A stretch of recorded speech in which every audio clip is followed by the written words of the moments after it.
Before I get into this question, it's actually subtly using the Collatz conjecture here, which I advise you'd look up if you hadn't heard it. This recently did this on a senior maths challenge question, and I didn't recognize it. And somebody told me after this was indeed the Collatz conjecture. So now I'm always on the lookout for it. And what the Collatz conjecture says is when you follow this process, if it's even, you have the number, and if it's odd, you do 3 times the number plus 1. Eventually, we will get to a cycle of 4, 2, 1, like forever. And this was conjectured in 1937 and has never been proven. People have looked at, I mean, people are pretty convinced it's true because they've used computers to look at numbers like starting numbers that are very, very large, but it's not actually been proven. So it's quite nice as an accessible conjecture in maths that has not yet been proven, because obviously there's lots out there that are just very technical and you have to have a lot of expert knowledge, but this one you just need a little bit of knowledge on recurrence relations to understand. Let's get into the question. You don't need to know anything about that, to be fair, to be able to do the question itself. So I'm just going to take a look at f, and we've got f of 1 is equal to 5, which is odd. So then f of 2, I'm going to times by 3 and add 1, I'm going to get 16. And then f of 3, oh, this is nice. I can just halve it and then halve it again.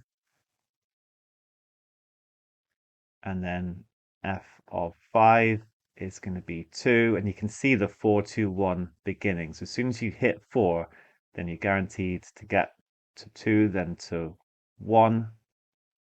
And then you do 3 times 1 plus 1, and we're going to get back to 4. So from this point on, it is going to go 4, 2, 1. So what I can do if I want f of 1,000 is I can say, okay, I'm just going to ignore the first 3 terms. And so I actually am going to look at a sequence that starts with 4, 2, 1. And I want to find the 997th term here. Because I've got the 5, 16, and the 8. That's part of my 1,000, but just ignore them. Then it's a 997th. Okay, so let's divide that by 3. Actually, 996 is divisible by 3. So if every multiple of 3 in this sequence that I've just constructed ends in a 1, the third, the sixth, the ninth, and the 996th would end in a 1. And that means the 997th would get us back to 4. So f of 1,000 is going to be 4. To be fair, I didn't need to do all of this, especially because the first little cycle that doesn't then repeat has 3 in it. But we could have done it otherwise. We can see that after we get going, it's every multiple of 3 that ends up being 1. I mean, you could find f of 9 and f of 12 and convince yourself of that. So if n is a multiple of 3, then we'd get 1. Then if n is 1 more than a multiple of 3, we'd get 4. And 1,000 is 1 more than a multiple of 3, so that is why we're going to get 4. Let's take a look now at G. There's quite possibly a conjecture behind this one as well that would be, comparable to the Collatz conjecture, but it's we're now halving it if it's even again, but adding 5 if it's odd. Okay, let's get into it.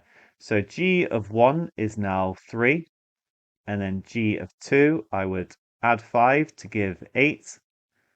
G of 3 would then be 4, and then G of 4 is going to be 2, G of 5 is going to be 1, and then G of 6 is going to take us, we're going to be adding 5, so we're going to get to 6, and then G of 7 is going to be 3. And I've created now a little cycle of 6 numbers. Okay, that's going to be really useful. So I can see, right, this is my cycle. So I can see that, for example, G of 12 would be 6. Any multiple of 6, in fact. So what about G of 600 would be? And if I add on another 300, G of 900 would be a 6. I could then add on 96. So that's G of 996 that is equal to 6.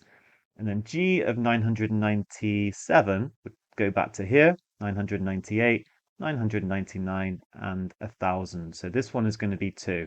There's other ways we could have done it. I could have seen that there's a remainder of 4 and then realized, yeah, I just go 4 along. I just decided to count along instead, which means that our answer is 4 minus 2. It's going to be 2. There's a remainder of 4 and then realized, yeah, I just go 4 along. I just decided to count along instead, which means that our answer is 4 minus 2. It's going to be 2.